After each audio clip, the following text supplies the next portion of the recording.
ಹಾಸನ ಲೋಕಸಭಾ ಚುನಾವಣೆ 2024 ಹಾಸನ ಜಿಲ್ಲಾ ಲೋಕಸಭಾ ಕ್ಷೇತ್ರದ ಪಕ್ಷೇತರ ಅಭ್ಯರ್ಥಿಯಾಗಿ ಮಾಜಿ ಸೈನಿಕರಾದ ಬಸವರಾಜ ಜೇಡಿ ನಾಮಪತ್ರ ಸಲ್ಲಿಸಿದರು.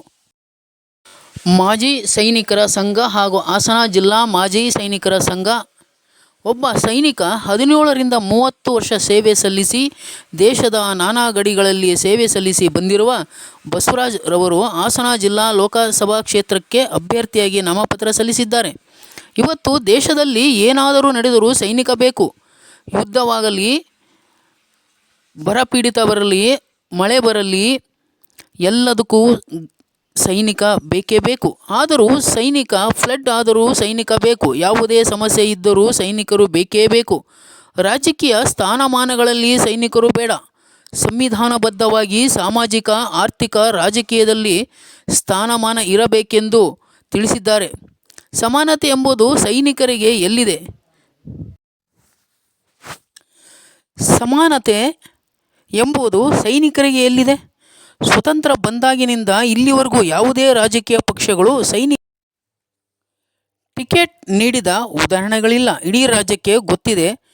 ಭ್ರಷ್ಟಾಚಾರ ತುಂಬು ತುಳುಕುತ್ತಿದೆ. ಇವತ್ತಿನ ದಿನ ದೇಶ ರಕ್ಷಣೆ ಮಾಡಿದ ಸೈನಿಕರು ದೇಶದ ಭ್ರಷ್ಟಾಚಾರವನ್ನು ಕಡಿವಾಣ ಹಾಕಲಿಕ್ಕೆ, ಸಿಸ್ಟಮನ್ನು ಬದಲಿಸಿಕೆ, ನಮ್ಮ ಕೈಲಾದ ಎಷ್ಟು ಬದಲಾವಣೆ ತರುವುದಕ್ಕೆ ನಮ್ಮ ಮಾಜಿ ಸೈನಿಕರಾದ ಬಸವರಾಜಪ್ಪರವರ ಮುಖಾಂತರ ಇಡೀ ಕರ್ನಾಟಕಕ್ಕೆ ರಾಜಕೀಯವಾಗಿ ಪ್ರಬಲವಾಗಿ ಸೈನಿಕರೂ ಕೂಡ ಸ್ಪರ್ಧೆ ಮಾಡುತ್ತಾರೆ ಎಂದು ರಾಜ್ಯ ಮಾಜಿ ಸೈನಿಕರ ಸಂಘದ ಅಧ್ಯಕ್ಷ ಶಿವಣ್ಣ ಮಾಧ್ಯಮದೊಂದಿಗೆ ಮಾತನಾಡಿದರು.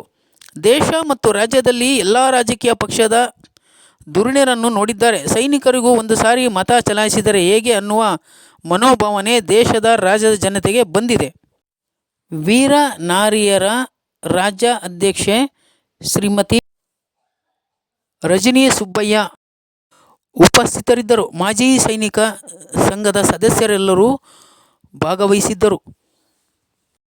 ದೇಶ ಉಳಿಸಿ, ಭ್ರಷ್ಟಾಚಾರ ತೊಲಗಿಸಿ,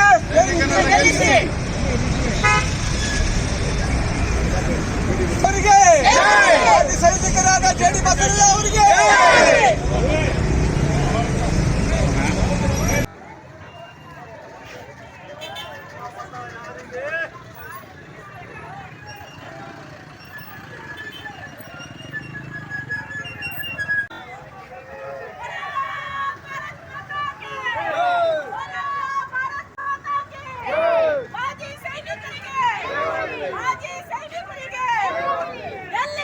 ರಾಜ್ಯಾಧ್ಯಕ್ಷರು ಮಾಜಿ ಸೈನಿಕರ ಸಂಘ ಹಾಗೂ ಹಾಸನ ಜಿಲ್ಲಾ ಸಮನ್ವಯ ಸಮಿತಿಯ ಹಾಸನ ಜಿಲ್ಲಾ ಮಾಜಿ ಸೈನಿಕರ ಸಂಘ ಇವತ್ತೊಂದು ದಿನ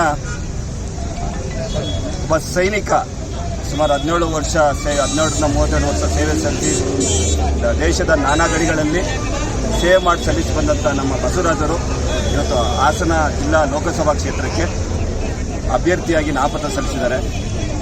ಇವತ್ತು ದೇಶದಲ್ಲಿ ಯುದ್ಧ ಆಗಲಿ ಸೈನಿಕ ಬೇಕು, ಪ್ರವಾಹ ಆಗಲಿ ಸೈನಿಕ ಬೇಕು, ಫ್ಲಡ್ ಇರ್ಬೋದು, ಇನ್ನಿತರ ಯಾವುದೇ ಸಮಸ್ಯೆ, ಭೂಕಂಪ ಆದರೂ ಸೈನಿಕ ಬೇಕು, ಯಾವುದೇ ಸಮಸ್ಯೆ ಆದರೂ ಸೈನಿಕ ಬೇಕು. ಆದರೆ ನಮ್ಮ ರಾಜಕೀಯ ಸ್ಥಾನಮಾನಗಳಲ್ಲಿ ಮಾತ್ರ ಸೈನಿಕ ಬೇಡ.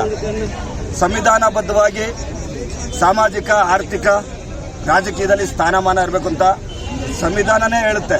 ಆದರೆ ಎಲ್ಲಿದೆ ಸಮಾನತೆ? ರಾಜಕೀಯ ಸ್ಥಾನಮಾನ ಯಾರಿಗೆ ಸೈನಿಕನ ಕೊಟ್ಟಿದ್ದಾರೆ? ಯಾವುದೇ ರಾಜಕೀಯ ಪಕ್ಷಗಳು ಯಾರಿಗೆ ಟಿಕೆಟ್ ಕೊಟ್ಟಿದ್ದಾರೆ? ಆ ರಾಜಕೀಯ ಪಕ್ಷಗಳು ಮೀರಿ ಇವತ್ತು ದಿನ ಸಿಸ್ಟಮ್ ಏನಾಗಿದೆ ಇಡೀ ರಾಷ್ಟ್ರಕ್ಕೆ ಗೊತ್ತಿದೆ, ರಾಜ್ಯಕ್ಕೂ ಗೊತ್ತಿದೆ. ಭ್ರಷ್ಟಾಚಾರ ತುಂಬು ತುಳುಕ್ತಾ ಇದೆ. ಇದನ್ನೆಲ್ಲ ಸರಿ ಮಾಡೋರು ಯಾರು? ಇವತ್ತು ದಿನ ದೇಶದ ರಕ್ಷಣೆ ಮಾಡಿದಂಥ ಸೈನಿಕರು ಇವತ್ತಿನ ದೇಶದ ಭ್ರಷ್ಟಾಚಾರನ ಕಡಿವಾಣ ಹಾಕಲಿಕ್ಕೆ, ದೇಶದ ಸಿಸ್ಟಮನ್ನು ನಮ್ಮ ಕೈಲಾದಷ್ಟು ಬದಲಾವಣೆ ಮಾಡಲಿಕ್ಕೆ, ಹಾಗೆ ನಮ್ಮ ಸೈನಿಕರು ಕೂಡ ಇದು ಬಸವರಾಜರ ಮುಖಾಂತರ ಹಾಸನ ಜಿಲ್ಲಾ ಲೋಕಸಭಾ ಮುಖಾಂತರ ಇಡೀ ಕರ್ನಾಟಕ ರಾಜ್ಯದಲ್ಲಿ ಒಂದು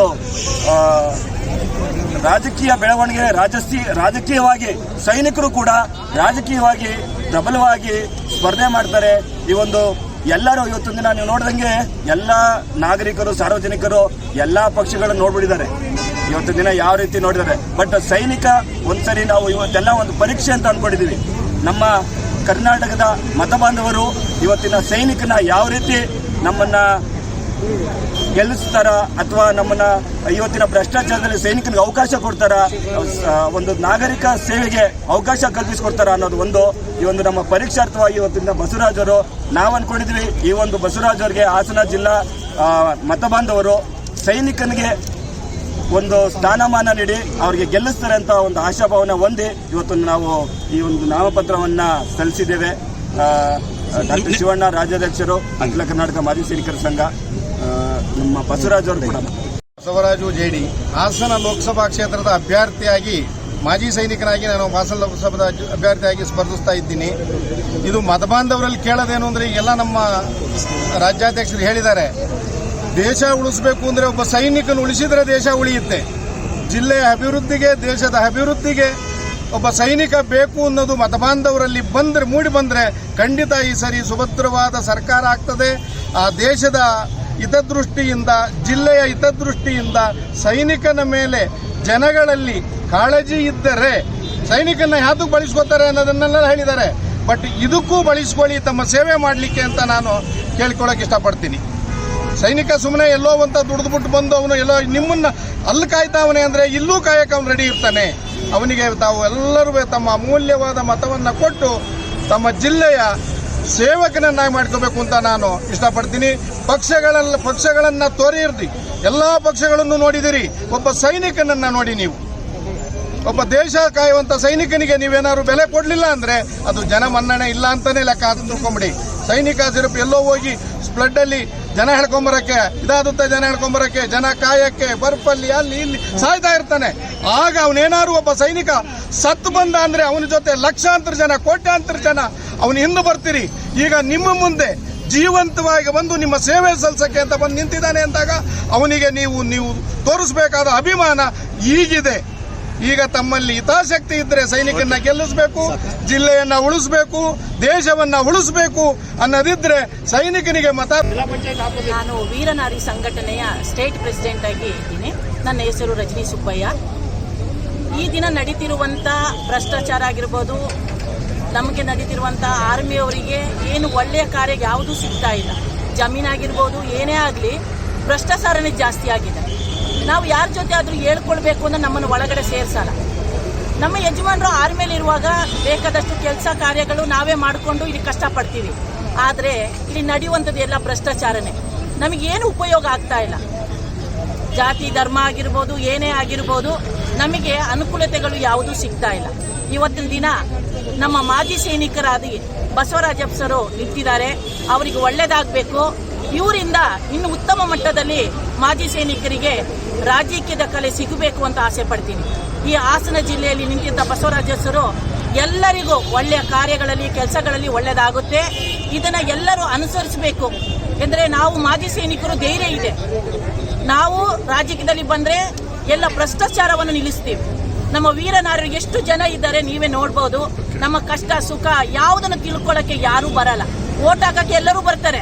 ನೀವಿದ್ದೀರಾ, ನೀವು ಸಹಾಯ ಮಾಡ್ತೀವಿ, ಹಂಗೆ ಮಾಡ್ತೀವಿ, ಹಿಂಗೆ ಮಾಡ್ತೀವಿ ಅಂತ. ಇವತ್ತಿಗೂ ನಾವು ಜಮೀನಿಗೋಸ್ಕರ ಎಷ್ಟೋ ಹೋರಾಟಗಳನ್ನು ಮಾಡ್ತಾ ಇದ್ದೀವಿ.